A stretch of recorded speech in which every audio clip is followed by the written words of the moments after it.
नमस्कार दोस्तों, आप सभी का बहुत बहुत स्वागत है आपके अपने चैनल स्टडी फॉर सक्सेस में। कैसे हैं आप सभी? आशा कर रहा हूं दोस्तों आप सभी अच्छे होंगे। आज का दोस्तों हमारा टॉपिक रहेगा चतुर्थ श्रेणी कर्मचारी एग्जाम्स के लिए विज्ञान के महत्वपूर्ण प्रश्न। बायोलॉजी के महत्वपूर्ण प्रश्न है जीव विज्ञान के दोस्तों। तो महत्वपूर्ण प्रश्न डिस्कशन करते हैं। चलिए दोस्तों स्टार्ट करते हैं। पहला प्रश्न दोस्तों, वयस्क मानव शरीर में हड्डियों की संख्या कितनी होती है? 253, 206, 214 या इनमें से कोई नहीं। राइट आंसर रहेगा दोस्तों ऑप्शन नंबर बी, 206। वयस्क मानव शरीर में हड्डियां होती है 206। अगला प्रश्न है, मानव शरीर में खून के शुद्धिकरण की प्रक्रिया को क्या कहते हैं? हिमोलिसिस, पैरालिसिस, डायलिसिस या ओस्मोसिस। राइट आंसर रहेगा दोस्तों option number C, dialysis. Option C इसका सही है। अगला प्रश्न है, नवजात शिशु में लगभग कितनी हड्डियां होती है? 300, 280, 230, 206। तो 206 तो होती है दोस्तों वयस्क में। तो राइट आंसर रहेगा दोस्तों ऑप्शन नंबर ए, 300 हड्डियां होती है नवजात शिशु में। अगला प्रश्न है, मनुष्य की खोपड़ी में कितनी अस्थियां होती है? मनुष्य की खोपड़ी में 32, 30, 34 या 8। मनुष्य की खोपड़ी में कितनी हड्डियां होती है? राइट आंसर रहेगा दोस्तों ऑप्शन नंबर डी, 8 हड्डियां होती है।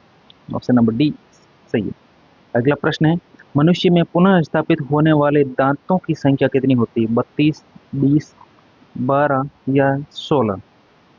वेरी इंपॉर्टेंट है दोस्तों। सही उत्तर रहेगा दोस्तों ऑप्शन नंबर बी, 20। नेक्स्ट प्रश्न, सर्वप्रथम गुणसूत्र की खोज किसने की? वॉल्टेयर, लुई पास्चर, स्ट्रासबर्गर या एडवर्ड जेनर। सर्वप्रथम गुणसूत्र की खोज किसने की थी? सही आंसर रहेगा स्ट्रासबर्गर। ऑप्शन नंबर सी इसका सही है। नेक्स्ट प्रश्न है, निम्नलिखित में से जीव विज्ञान शब्द का सर्वप्रथम प्रयोग किसने किया? वॉन वॉल ने, पुरकिंजे ने, अरस्तु ने या फिर लेमार्क ट्रेविरेनस ने। वेरी इंपॉर्टेंट है। सही आंसर रहेगा ऑप्शन नंबर डी, लेमार्क और ट्रेविरेनस। ऑप्शन नंबर डी बिल्कुल सही है। अगर दोस्तों आपको ये हमारा प्रयास कंटेंट पसंद आ रहा है तो लाइक और कमेंट जरूर कीजिएगा, अपने दोस्तों के साथ में शेयर जरूर कीजिएगा। नेक्स्ट प्रश्न है, निम्न में से इबोला क्या है? इबोला प्रोटोजोआ है, कवक है, बैक्टीरिया या वायरस है। कोशिश करें दोस्तों आप भी साथ साथ में आंसर देने की, कमेंट बॉक्स में आंसर दीजिए। राइट आंसर रहेगा ऑप्शन नंबर डी, वायरस है। इबोला एक वायरस है। ऑप्शन नंबर डी सही है। नेक्स्ट प्रश्न है, मानव शरीर में मौजूद निम्नलिखित कोशिकाओं में से किस माइटोकॉन्ड्रिया नहीं पाया जाता है? किसमें माइटोकॉन्ड्रिया नहीं पाया जाता? श्वेत रक्त कणिका में, लाल रक्त कोशिका में, मांसपेशी कोशिका में या यकृत कोशिका में। कौन सी कोशिका में माइटोकॉन्ड्रिया नहीं पाया जाता?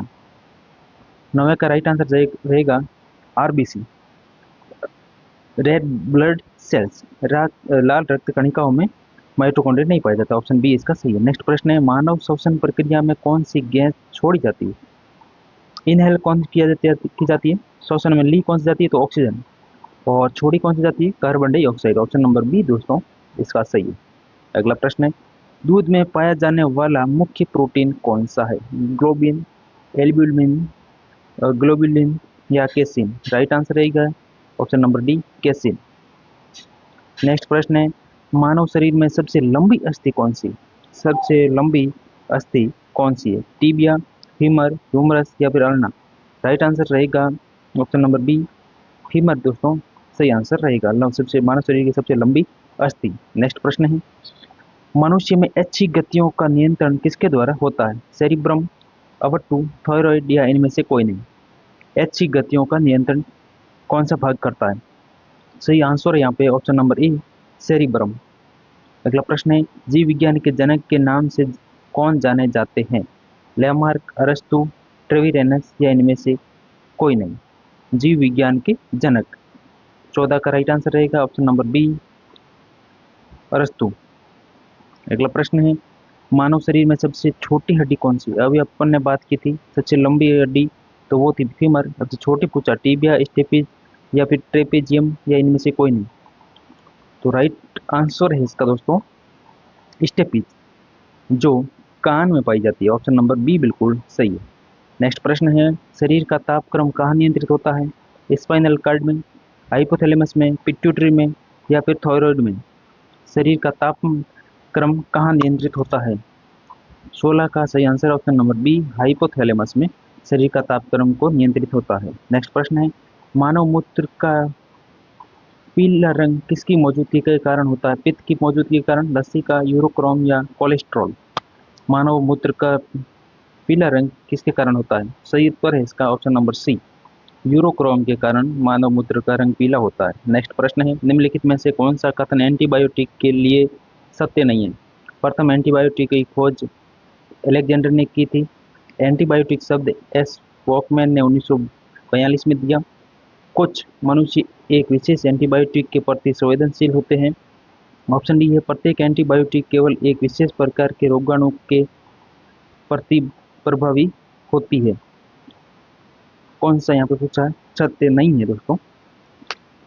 राइट आंसर रहेगा ऑप्शन नंबर डी, प्रत्येक एंटीबायोटिक केवल एक विशेष प्रकार के रोगाणु के प्रति प्रभावी होते हैं। ये दोस्तों सत्य नहीं है, ऑप्शन नंबर डी सही है। नेक्स्ट प्रश्न है, हीमोग्लोबिन में होता है आयरन, मैग्नीज, मैग्नीज होता है, जैसा होता है या फिर तांबा होता है? कौन सा होता है दोस्तों? सही आंसर रहेगा आयरन, ऑप्शन नंबर ई। अगला प्रश्न है, वैक्सीनेशन टीका का आविष्कार किसने किया? Louis Pasteur, Alexander Fleming, Robert Koch या एडवर्ड जेनर? वैक्सीनेशन का आविष्कार सही आंसर है option number C, Robert Koch. Question number 21, वनस्पति विज्ञान का जनक किसे माना जाता है? थियोफ्रेड्स, पुरकिंजे, अरिस्तु या डार्विन? वनस्पति विज्ञान का जनक राइट आंसर है ऑप्शन नंबर ए, थियोफ्रेड्स। नेक्स्ट प्रश्न है, मानव शरीर का कौन सा अंग खून की शुद्धिकरण से संबंधित है? स्प्लीन, गुर्दे, पित्ताशय या अग्नाशय? सही आंसर है ऑप्शन नंबर बी, गुर्दे। नेक्स्ट प्रश्न है, निम्न में से कौन सा एंजाइम लार में पाया जाता है? टाइलिन, पेप्सिन, ट्रिप्सिन या इनमें से कोई नहीं? लार में कौन सा एंजाइम पाया जाता है? राइट आंसर है ptyalin, option A. Question number 24, hormone शब्द का नामकरण किसने किया था? हार्मोन शब्द का, अरिस्तु, बेलिस एवं स्टार्लिंग, ब्राउन, पोर्टर या रॉबर्ट? हार्मोन शब्द का नामकरण right answer option number B, Bayliss एवं स्टार्लिंग। नेक्स्ट प्रश्न है, मानव शरीर में सबसे बड़ी धमनी कौन सी है? केशिका, फुफ्फुसीय शिरा, महाधमनी या इनमें से कोई नहीं? सही आंसर ऑप्शन नंबर सी, महाधमनी इसका सही उत्तर है दोस्तों। अगला प्रश्न है, बॉटनी शब्द की उत्पत्ति किस भाषा से हुई? बॉटनी शब्द की उत्पत्ति किस भाषा से हुई? फ्रेंच, लैटिन, ग्रीक या इनमें से कोई नहीं? तो बॉटनी शब्द की उत्पत्ति दोस्तों हुई है ग्रीक भाषा से, ऑप्शन नंबर सी इसका सही है। अगला प्रश्न, शरीर की सबसे बड़ी ग्रंथि कौन सी है? यकृत, लार ग्रंथि, थायराइड ग्रंथि या आमाशय? शरीर की सबसे बड़ी ग्रंथि सही उत्तर है यकृत, ऑप्शन ए। नेक्स्ट प्रश्न है, वायरस संक्रमण के बाद संक्रमित कोशिकाओं द्वारा कुछ पदार्थ मुक्त किए जाते हैं, यह पदार्थ क्या कहलाते हैं? एंटीबॉडी, एंटीजन, इंटरफेरॉन या इनमें से कोई नहीं? 28 का राइट आंसर हो जाएगा दोस्तों option number C, interferon. Next प्रश्न है, पित्त यानी बाइल कहाँ जमा होता है? बाइल जूस जो पित्ताशय बोलते हैं, कहाँ जमा होता है? तो 29 का राइट आंसर है, ये पित्ताशय में जमा होता है। पित्त है जो पित्ताशय में जमा होता है, ऑप्शन सी। नेक्स्ट प्रश्न है, निम्नलिखित में से ऑक्सीजन क्या है? वसा, एंजाइम, कार्बोहाइड्रेट, हार्मोन? सही उत्तर है enzyme, option number B. Next प्रश्न है दोस्तों, ऊर्जा उत्पादन के लिए कोशिका पर्याय किसका उपयोग करती है? ग्लूकोज का, वसा अम्ल का, अमीनो अम्ल का या इनमें से कोई नहीं? ऊर्जा उत्पादन के लिए कोशिका पर्याय किसका उपयोग करती है? 31 का राइट आंसर हो जाएगा ऑप्शन नंबर ए, ग्लूकोज का। नेक्स्ट प्रश्न है, भोजन का पाचन किस प्रकार की अभिक्रिया है? संयोजन, उपचयन, अपचयन, विस्थापन? सही उत्तर है ऑप्शन नंबर बी, उपचयन। नेक्स्ट प्रश्न है, निम्नलिखित में से लार किसके पाचन में मदद करती है? विटामिन के, प्रोटीन के, स्टार्च के या वसा के? लार किसके पाचन में हेल्प करती है? तो सही आंसर है 33 का option number C, starch. Next प्रश्न है, दांत और हड्डी निर्माण हेतु निम्न में से किसकी आवश्यकता होती है? लोह और कैल्शियम की, सोडियम और पोटेशियम की, कैल्शियम और फॉस्फोरस की, सोडियम तथा कैल्शियम की? दांत और हड्डी निर्माण में किसकी आवश्यकता होती है? सही आंसर है कैल्शियम और फॉस्फोरस की, ऑप्शन सी। नेक्स्ट प्रश्न है, एक स्वस्थ मनुष्य का रक्तचाप कितना होता है? 120/80, 80/120, 90/120 या इनमें से कोई नहीं। राइट आंसर रहेगा दोस्तों ऑप्शन नंबर ए, 120/80। नेक्स्ट प्रश्न है, मानव मस्तिष्क का कौन सा हिस्सा बुद्धि, स्मृति और भावनाओं का केंद्र होता है? मिड ब्रेन, सेरिब्रम, हाइपोथैलेमस, इनमें से कोई नहीं। 36 का राइट आंसर है option number B, cerebrum. Next प्रश्न है, घरेलू खाना पकाने की गैस सिलेंडर किससे भरा होता है? एल्कोहल से, डीजल तेल से, कोल गैस से या तरल पेट्रोलियम गैस से? लिक्विड पेट्रोलियम गैस से दोस्तों भरा हुआ होता है घरेलू खाना बनाने वाले गैस सिलेंडर।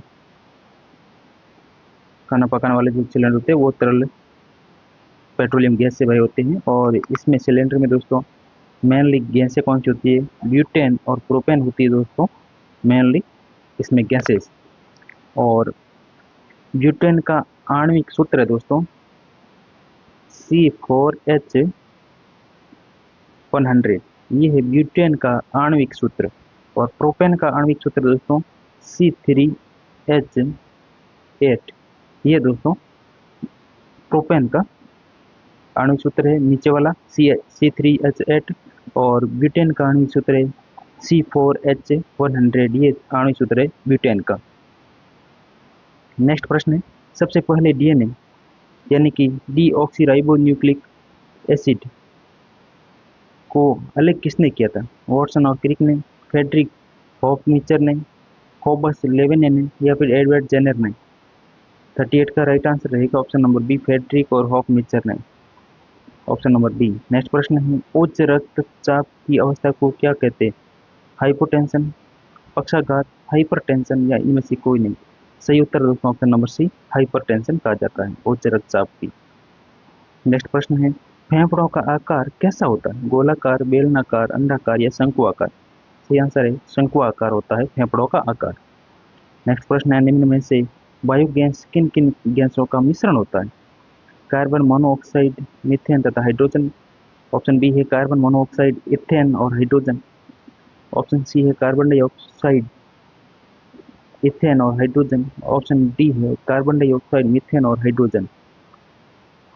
बायोगैस में किन किन गैसों का मिश्रण होता है? सही आंसर है दोस्तों ऑप्शन नंबर इसका डी सही है, कार्बन डाइऑक्साइड और मीथेन तथा हाइड्रोजन का मिश्रण होता है, ऑप्शन डी इसका सही है। नेक्स्ट प्रश्न है, भोजन नली के दीवारों के संकुचन और प्रसरण की प्रक्रिया को क्या कहा जाता है? दोलनी, कर्मकुंचन या अनुशीतलन? इनमें से कोई नहीं। सही आंसर है कर्मकुंचन, ऑप्शन नंबर बी। नेक्स्ट प्रश्न है, निम्न में से आहार में लवण का मुख्य उपयोग क्या है? भोजन को स्वादिष्ट बनाना, भोज पकाने की प्रक्रिया को सरल बनाना, जल में भोजन के कणों की विलेयता को बढ़ाना। ऑप्शन डी है भोजन के पाचन के लिए अपेक्षित हाइड्रोक्लोरिक अम्ल लघु मात्रा में पैदा करना। 43 का आंसर दीजिए। 43 का आंसर है दोस्तों ऑप्शन नंबर डी, भोजन के पाचन के लिए अपेक्षित हाइड्रोक्लोरिक अम्ल लघु मात्रा में पैदा करना, ऑप्शन नंबर डी इसका सही है। नेक्स्ट प्रश्न है, बायोगैस के निर्माण के लिए गोबर के अलावा किसको खाद के रूप में काम में लिया जाता है? पोर्थिनियम, ग्लाइसिन, आइकोर्निया या अरेकिस? 44 का राइट आंसर रहेगा option number C, Eichhornia. Next प्रश्न है, मानव शरीर में पसीने वाली ग्रंथियां किस अंग में मौजूद होती है? अग्नाशय में, त्वचा में, यकृत में, गुर्दा में? राइट आंसर है ऑप्शन नंबर बी, त्वचा में। निम्न में से रक्त में ग्लूकोज की मात्रा किसके कारण नियंत्रित रहती है? सोमेटोस्टेटिन के कारण, ग्लूकागॉन के कारण, इंसुलिन के कारण या गैस्ट्रिन के कारण? रक्त में ग्लूकोज की मात्रा किसके कारण नियंत्रित रहती है? 46 का right answer option number C, insulin के कारण। नेक्स्ट प्रश्न है, निम्न में से सिग्मोइड कोलन किसका भाग है? ग्रीष्णिका, मलासिका, छोटी आंत का, बड़ी आंत का? सिग्मोइड कोलन किसका भाग है? ऑप्शन नंबर डी इसका सही है, बड़ी आंत का। नेक्स्ट प्रश्न है, भोजन के संबंध में निम्नलिखित में से कौन सा कथन असत्य है?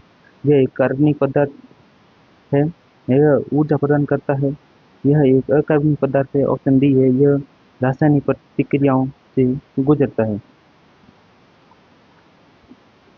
48 का राइट आंसर है ऑप्शन नंबर सी, यह एक अकार्बनिक पदार्थ है। यह कथन दोस्तों असत्य है, ऑप्शन नंबर सी सही है।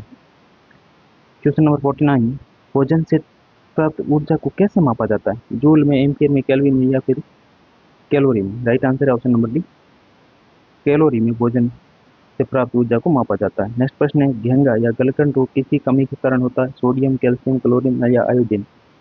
तो राइट आंसर है दोस्तों ऑप्शन नंबर डी, आयोडीन के कारण गलकंड या घेंगा रोग होता है। तो ये थे दोस्तों मोस्ट इम्पोर्टेंट 50 एमसीक्यूज। आपके इन 50 एमसीक्यूज में से कितने प्रश्न सही हो दोस्तों, अपना स्कोर कमेंट बॉक्स में नीचे टाइप कीजिएगा। और आप अपनी मेहनत को ऐसी दोस्तों कंटिन्यू बना के रखिएगा। और चैनल पे दोस्तों पहली बार विजिट कर रहे तो चैनल को दोस्तों सब्सक्राइब अवश्य कर लें और बेल आइकन को प्रेस कर लें, जैसे आने वाली सभी वीडियोज़ की नोटिफिकेशन आपको समय पर मिलती रही। इसी तरह दोस्तों जोश और जुनून के साथ अपने स्टडी को और मजबूत करें और मेहनत करें रात दिन जम के दोस्तों, ताकि आप अपने सपनों को साकार कर सको और अपने माता पिता और समाज का नाम रोशन कर सको। तो चलिए दोस्तों, इसी आशा और उम्मीद के साथ मिलते हैं नेक्स्ट वीडियो में। तब तक के लिए जय हिंद, वंदे मातरम।